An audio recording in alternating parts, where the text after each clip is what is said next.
to Sports Extraordinary on Atlantic Television Network. My name is Kinsley Emmanuel, and I'm very happy to be here this evening to bring you up to speed with the latest happening revolving around the world of sport. Top owner menu this evening: top UFC stars. He's Francis Ngannou after Fury loss, and coming in from tennis, Iga Swiatek makes a winning start in WTA final.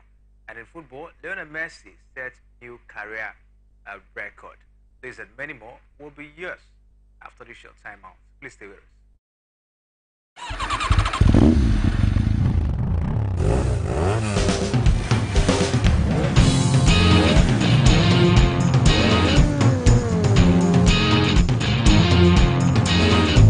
Greenwood's went for goal.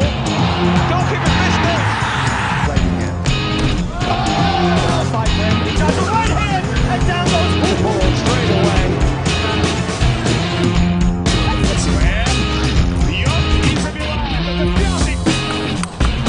Oh, what a point to end it on.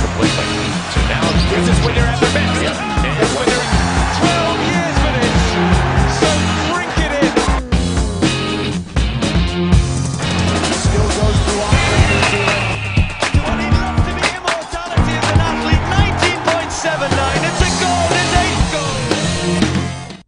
You're welcome back as the Sports Extraordinary on Atlantic Television Network. Join me on today's edition of the show is a man you know so well, Emmanuel Michael. Good evening to you and welcome to another edition of Sports Extraordinary.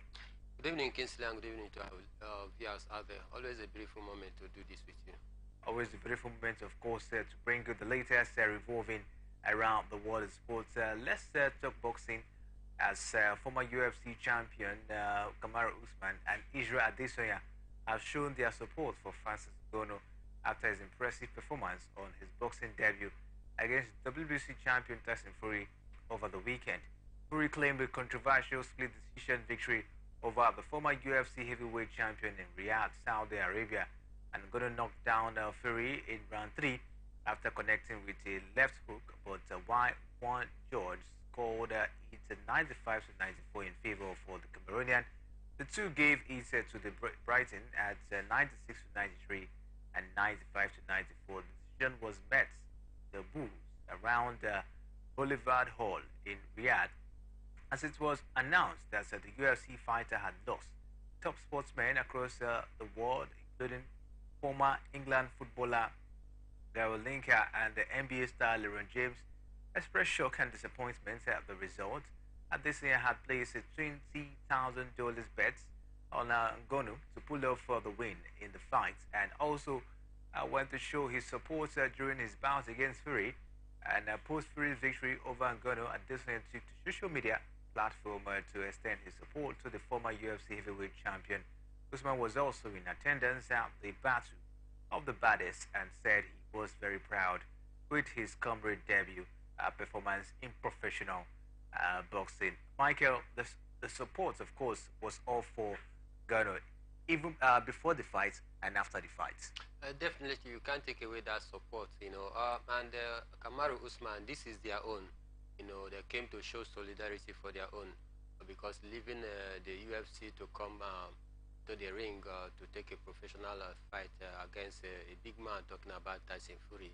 You expected that naturally, some of them that were there in the UFC ring talking about the octagon will surely come to support their own, to show that solidarity. Even when the decision didn't go down well, with boxing fans all over the world, courtesy of the controversial, judgment or giving Tyson Fury the victory, despite the human's job that Ngannou did out there. It was quite disappointing for boxing fans all over the world, to say the least, and that is why we saw some of the boos shortly after they announced the result. So I think it was quite shocking, but want you to know that even after the defeat, the massive support is still there, because they were convinced in their heart, just like I'm also convinced that Francis Ngannou is the man that won that very big bout.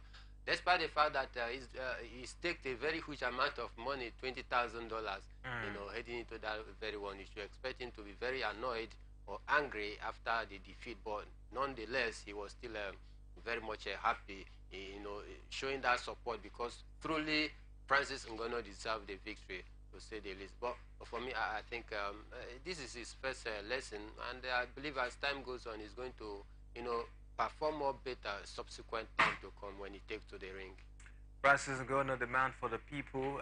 We saw that massive support for him, despite the fact that he lost in that particular encounter against Tyson Fury in that one. Of course, look forward to see how this one will pan out. Would there be a rematch? And all of that. But let's keep our fingers crossed and see how this one, of course, will pan out at the end of the day. Who will possibly be his next opponent? Talking about Francis Ngannou, I think there's a new terrain for him, and the man is adapting so fast.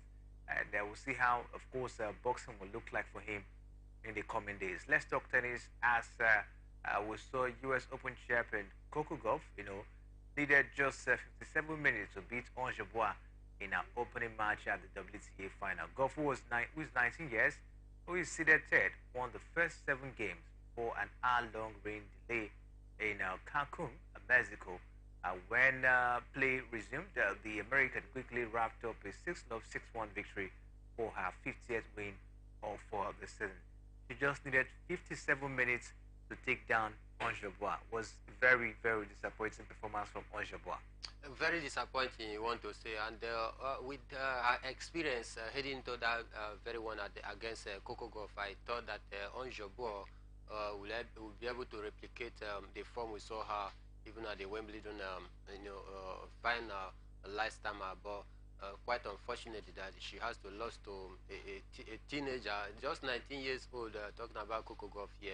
And for me, I think Ange Bois need to do a little bit more, because whenever we expect her to, step up to that, place where we at least we can truly bank on her, she just find a way to stutter. And for me, it was quite disappointing one. The way Coco Gauff dispatched her seamlessly, I think it was very, very, very embarrassing for me, because with her experience heading into that one, had even given her the victory even before the game against Coco Gauff.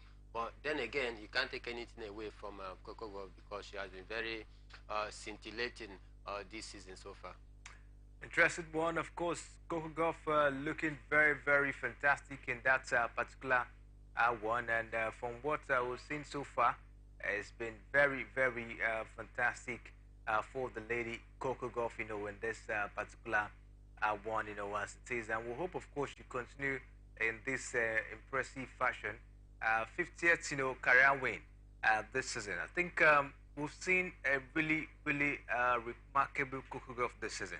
Don't forget, she won a Grand Slam as well this season. Yeah, she won a Grand Slam this season, and her 50th career victory. I mean, this I think is a very massive one for me, because while did I say so, is that considering her age, one expected that she will lose at least most of the her matches, but she has proven that strong out there, that she can be able to hold her own. When it comes to the big stage. And for me, I think it's a very massive one. If she can be able to build on this record, then I bet you in the near future to come, I think she's going to sit on that #1 spot. Interesting one for Coco Gauff, and she's really pushing at the moment. But for Ange Bois, it's really not a very good day for her, as she lost to the lady who is seated third in the WTA ranking as it is. I think a whole lot. Ange Bois really has to do a whole lot, to improve, on her game.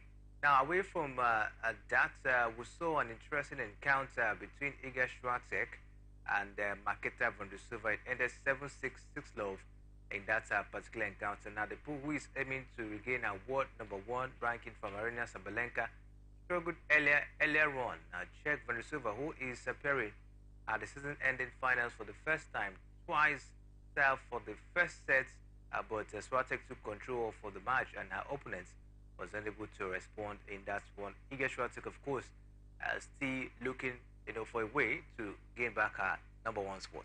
Sure, and I think that is what actually carried her, in the second half of the game, because she did not actually start the game pretty well. coming from behind very strong to defeat her opponent. It clearly tells you that she's determined to regain back her #1 position. And for me, if she can continue to improve, from all angle, I think there's a possibility that, in the near future to come, she might possibly get or regain back her #1 spot, because coming from behind to beat her opponent in her last game, I think it speaks volume of the fact that indeed is determined.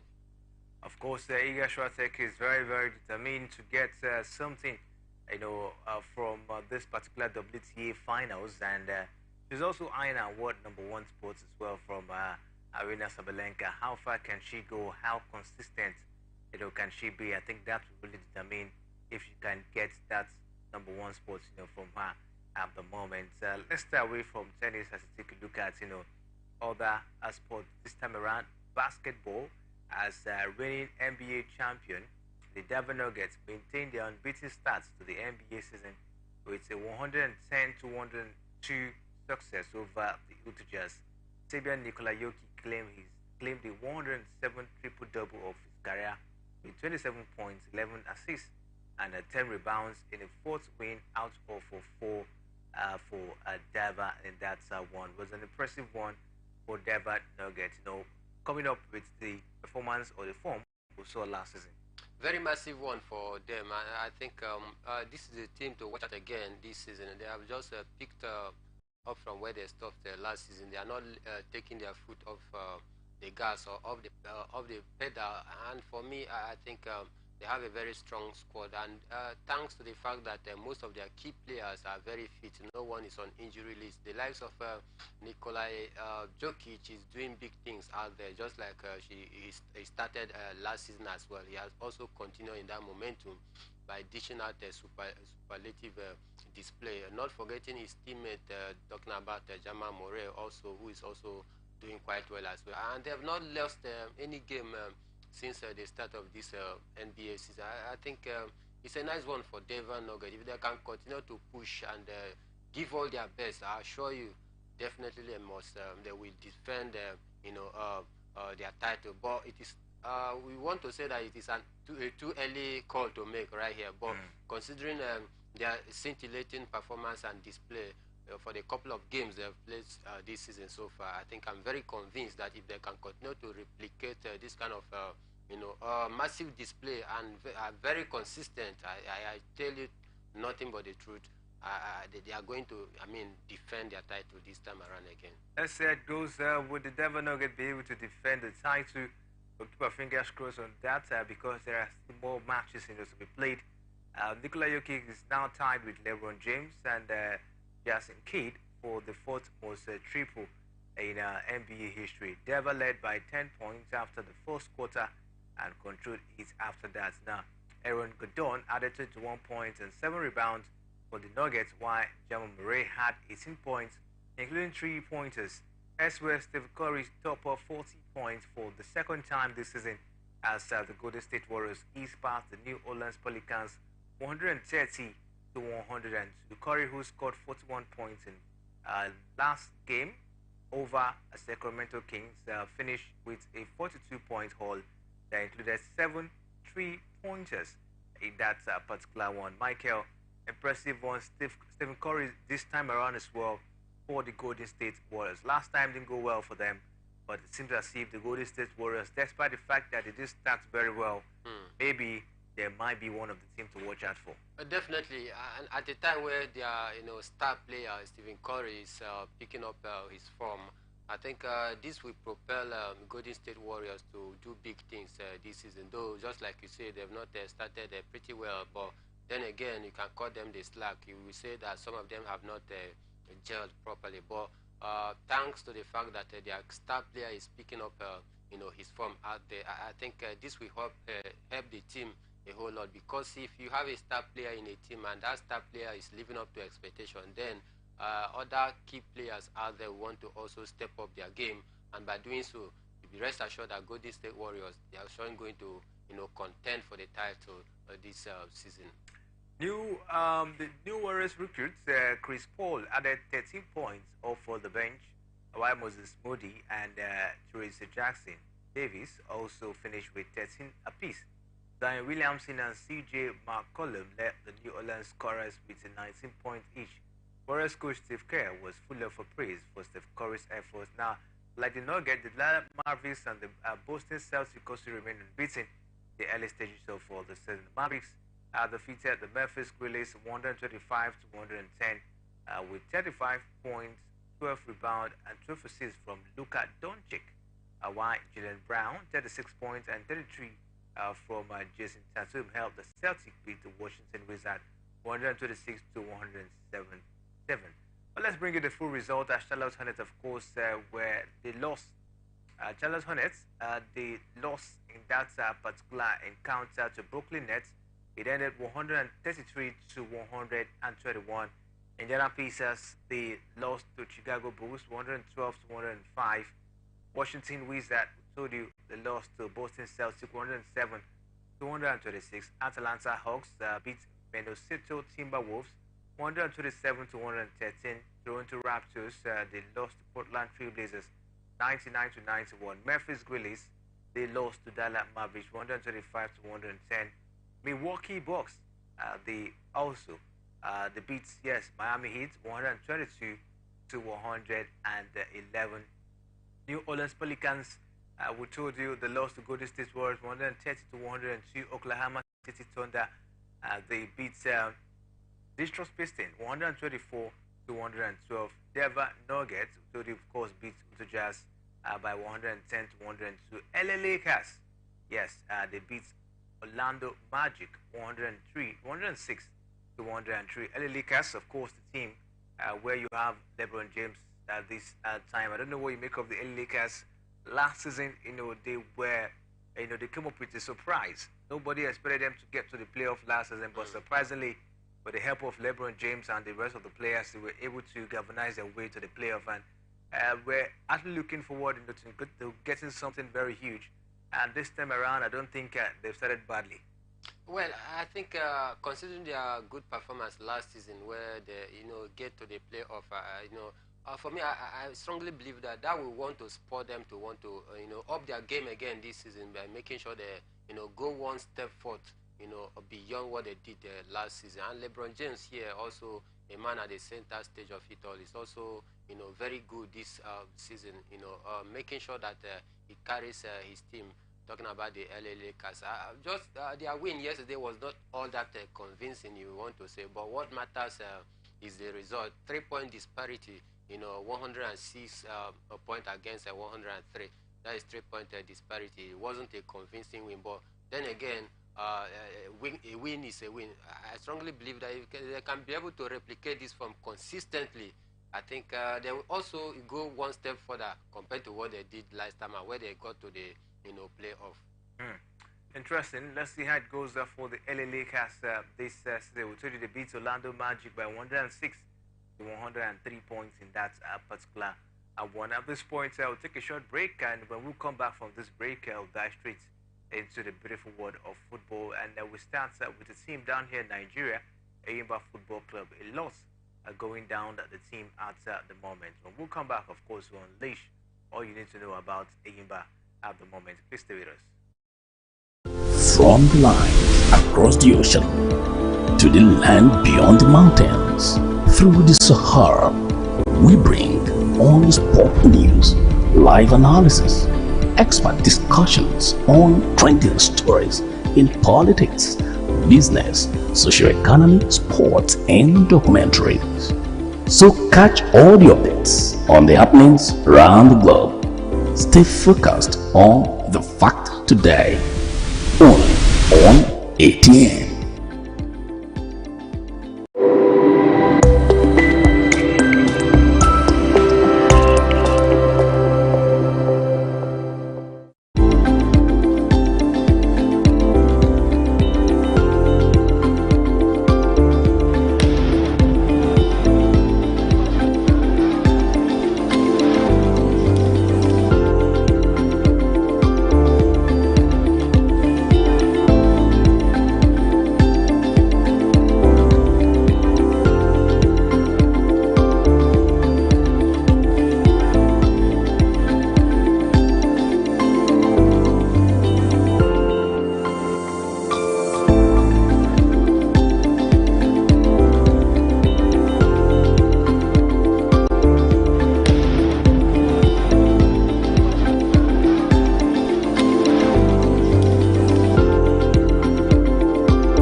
ST Sports Extraordinary on Atlantic Television Network, and we'll bring you the latest evolving around the water sports this moment. It's time to talk football on the show, and we start with a team down here in Nigeria, and that is Eyimba Football Club. Now, Eyimba Football Club head coach Finidi George has broken his silence following the crisis that enveloped the team after their recent 4 goals in the aggregate loss to Wydad AC in the African Football League. Reigning MPFL champions, Eyimba experienced a 1-goal-0 home defeat and a 3-0 loss in Casablanca to the Moroccan side existing the prestigious competition. Now, following this disappointing performance, the club's management, led by Wanko Kanu, issued a stern warning to the coaching staff, including the Super Eagles legend Finidi, urging them to rectify the situation promptly or face severe consequences. Now, in an exclusive interview with newsmen, Finidi has shed light on the internal issues that played a role in Eyimba's downfall in the African Football League. Now, here are some of the key issues he raised while talking to journalists in terms of player recruitment and squad quality. Finidi said, at the level of the African Football League, you must have a strong squad to stand any chance. We lost our top scorer, Emeka Obioma, and our highest and 6th provider, Sadiq Abubakar.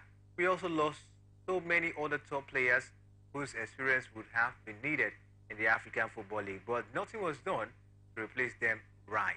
Now, on the issue around player registration, Finidi also said, ideally, before registering players for any competition, the coaches must be consulted to submit the list, but that wasn't the case here. For whatever flimsy reason, we were not consulted and they did the registration themselves. As a result, some of the players would have needed were not registered on general Now, on general internal disorganization, Finidi also said we arrived on you with the idea to have as many training sections as possible on the grass pitch, since we are more used to our synthetic pitch. But we couldn't really achieve that because the management failed to make the right arrangements with the stadium authorities. It was obvious that we were at a disadvantage as a team is used to artificial pitches. Now, in response to a recent press release from the club's management that placed blame on the coaching staff for the team's woes, Finidi George stated, he said the issue with the team is obvious and it has nothing to do with the coaches. The same coaches won the league with fewer goals conceded and highest goals scored. Despite these challenges, Finidi insists he remains committed to leading Eyimba and will face Niger Tornadoes in Nigerian Premier Football League on March the 6th encounter in Kaduna. Michael, what do you make of all of this coming from the Eyimba gaffer, Finidi George? I think going by this revelation from Finidi George, it is obvious that all is not at ease at Eyimba Football Club right now, because the unhealthy issues that is happening right now between the coach and the management is something that we shouldn't talk about in the public, but it is very obvious that indeed we need to talk about it, because the coach has come out to unravel some of those issues behind the scene that we weren't actually aware before Eyimba went to perform dismally bad at the African Football League. Because one, you don't just register players for such a big competition without the consent or without consulting the coach. It is likened to a management board going to transfer markets to get players without the knowledge of the coach. I mean, the coach is the one that understands knows the philosophy that he wants to imprint in a certain team. You don't go out there and bring in a player without the knowledge of the coach. That is very wrong. And then again, you were to play at Uyo because you were disbanded from playing at your own stadium. Naturally, in your stadium, you understand every loophole, every corner of the stadium, because this is your home ground. This is where you play. But now you are playing away, and the management did not do the necessary plan so that these players could go there on time, so that they can be able to acclimatize with that pitch, then it's a problem. Again, you let some of your key players leave. For example, their top scorer last season, talking about Obioma, was let go. Followed by the top assists for them last season, was let go. And other key players of the team that helped you to win the average league last season, you let these players go without replacing them with like-to-like quality that can be able to, balance the team. I mean, what do you expect the coach to do in that regard? Where you let most of your key players to leave, without replacing them with another quality players.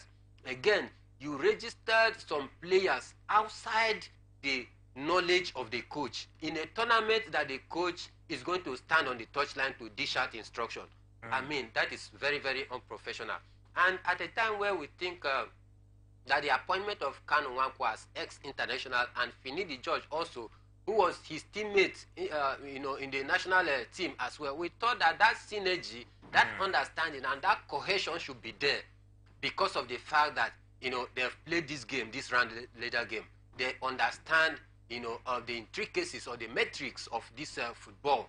But then again, from this revelation, it's very clear that they are not working in tandem with each other. Because if they do, we shouldn't be hearing this kind of, ugly news in the public. Because for me, I think it's very embarrassing.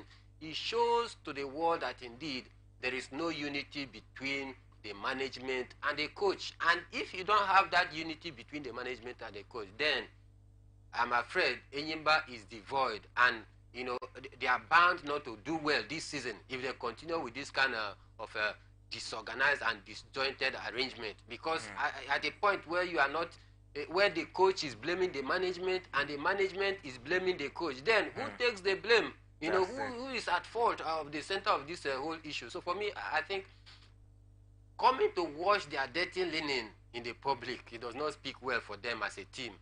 For me, there's need for the management to be able to have a roundtable discussion with the coach and chart a way forward so that Enyimba will bounce back to reckoning to be that Enyimba that we used to know.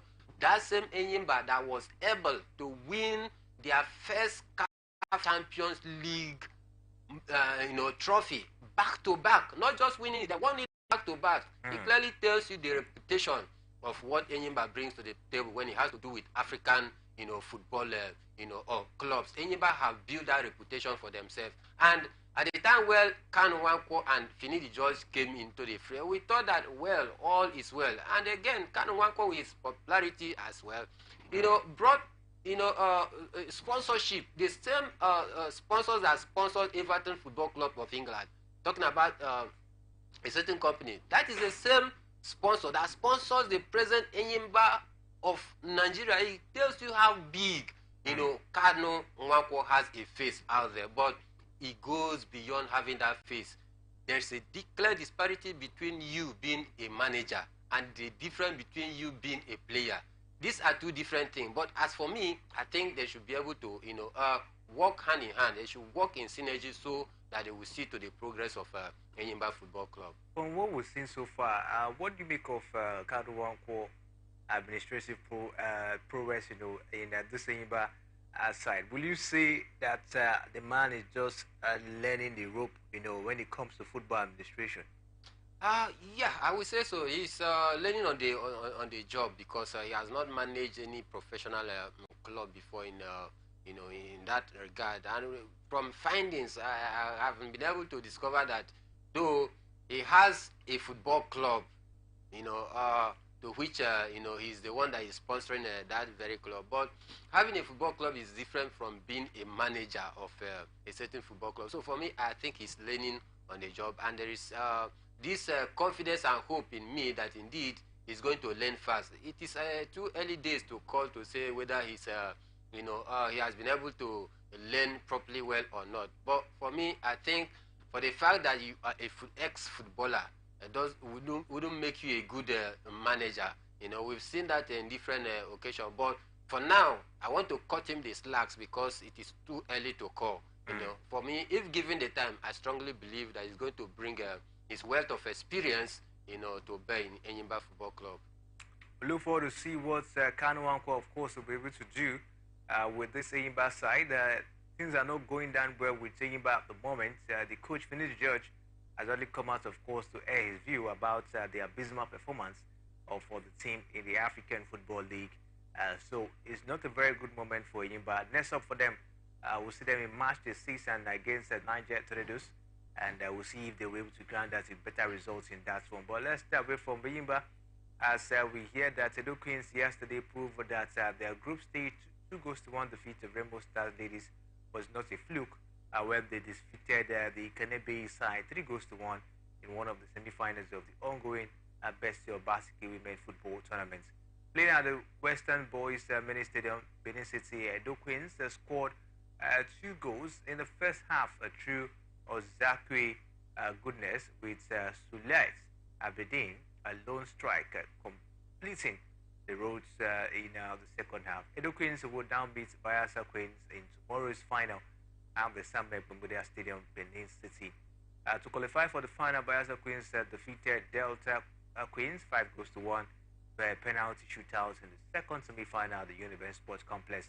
And the game ended 3-0 draw in regular time, but Bayelsa Queens were the better marks women in the penalty shootout as they scored their 5 kicks, while Delta Queens lost one of their kicks as well.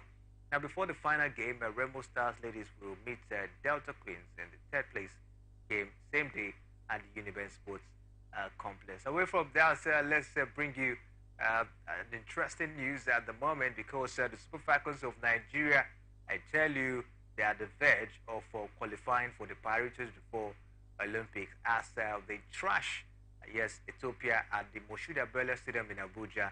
It was really an interesting one. It ended 4-0 in favor of the Super Falcons of Nigeria. Michael, what do you make of that performance from the Super Falcons?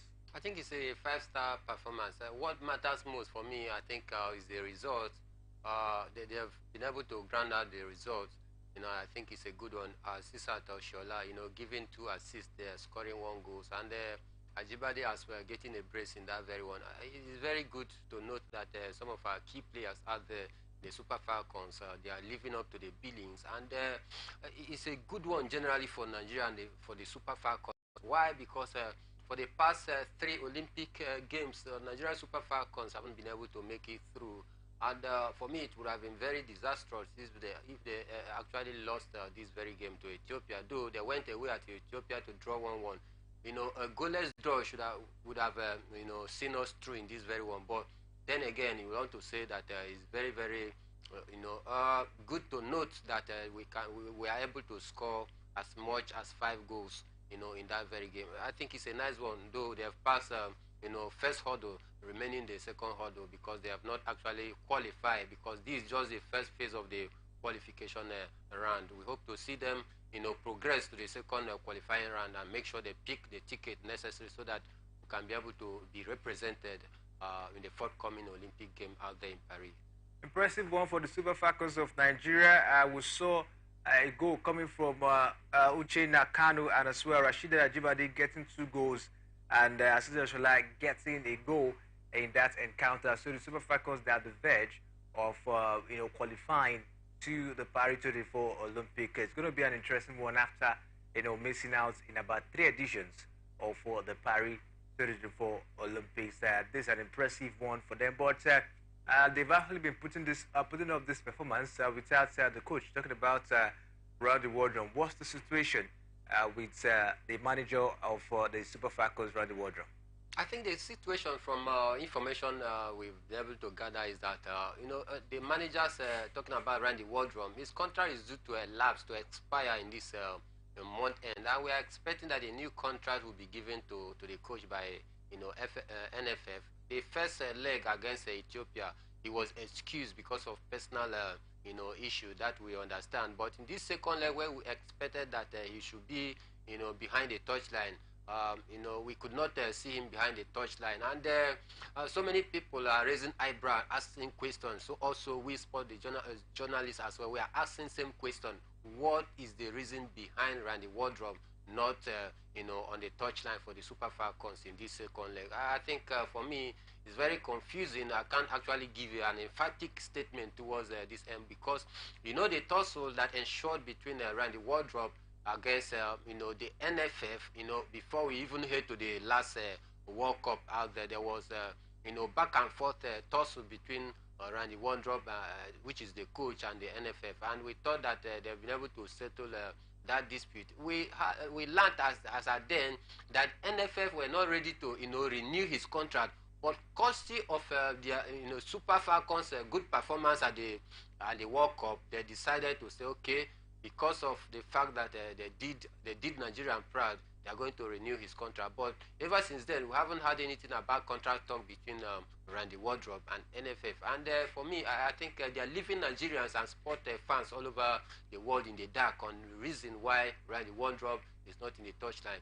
For me, I think NFF should come out plain to tell Nigerians that they don't want to renew his contract. If by so doing, let them terminate the contract, we know that we are looking for a new coach. But if they want to still retain him, they should, give him a new contract, because the World Cup qualifier is just by the corner. Very soon now, the Super Falcons will start, major, games that we need the presence of a substantive coach to be there with them. Because leaving the team to the hands of assistant coach, I think is not the best. I watched this last game that we won against Ethiopia. When we were leading by 3-4 goals, to nothing, I could not find a pattern of play. I just see them losing balls here and there. There was no coordination. There was no that synergy. Though we won the game convincingly, but that fluidity is not there. And this is where the coach should come in. So for me, I want to say here that if NFF still have the intention of retaining the coach, then give him a new contract so that he will carry on with the girls. All right, let's see how this one will go. We hope that NFF will sort things out with Coach Randy Wardrop at the end of the day. Let's stay away from the Super Falcons as we talk about all the matters revolving around the world of football. As we hear, Saudi Arabia is set to host the men's 2034 World Cup after Australia decided against bidding to stage the tournament. Football Australia confirmed its decision only as before FIFA deadline for declaration of interest today. Saudi Arabia is the only other nation to bid, and of course, as it stands now, they might be given that one, and of course, they might be the host for the 2024 World Cup. Now, Australian governing body says it intends to focus its efforts on hosting the AFC Women's Asian Cup that will be coming up as it is. Talking about the AFC Women's Asian Cup in 2026 and the Club World Cup in 2029. So, with this, Saudi Arabia, of course, might just be given the hosting rights of the 2034 World Cup, Michael. But a whole lot of persons are saying that this might actually go against them because of the human rights, issues down there in Saudi Arabia. I don't know what you make of it. Well, I think as it stands right now, Saudi Arabia is the hub of sport right now because they want to attract every major sporting activities, down to Saudi Arabia so that they can be able to showcase, their country in a good light to the world, just like you said. They have been in the radar of Human Rights Watch, of recent, that the human rights abuses there is too much. They have violated lot and time against human rights activities. They have erred in that regard. So they are finding every necessary means so that they can be able to project themselves to the world, and they are using the instrumentality of sports to be able to wipe away that dirty mindset that they are actually when it has to do with human rights, they are not up there. So for me, I think it may be difficult, but from the recent development and event which we have seen, I think it may actually favor them. Why? Because they are the sole contender right now as it stands. As Australia has pulled out, they are the sole contender right now. And I think this will go, in their favor.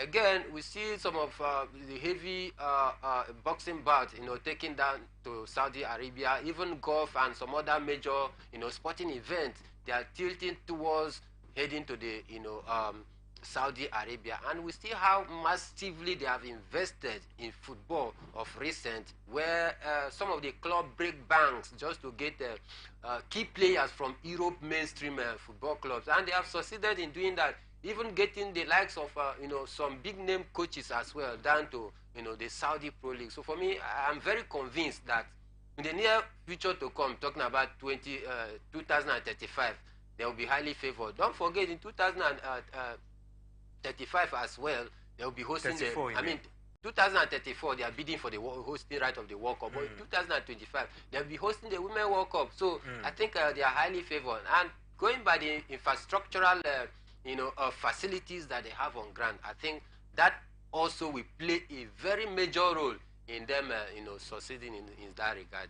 All right, let's see how it goes down for Saudi Arabia in their pursuits in hosting the 2034 World Cup. Let's move on as, of course, we saw an interesting ceremony in the Ballon d'Or award as Argentina megastar Lionel Messi won the Ballon d'Or for a record 8th time ahead of Manchester City Erling Haaland and France Kylian Mbappe, who finished second and third respectively.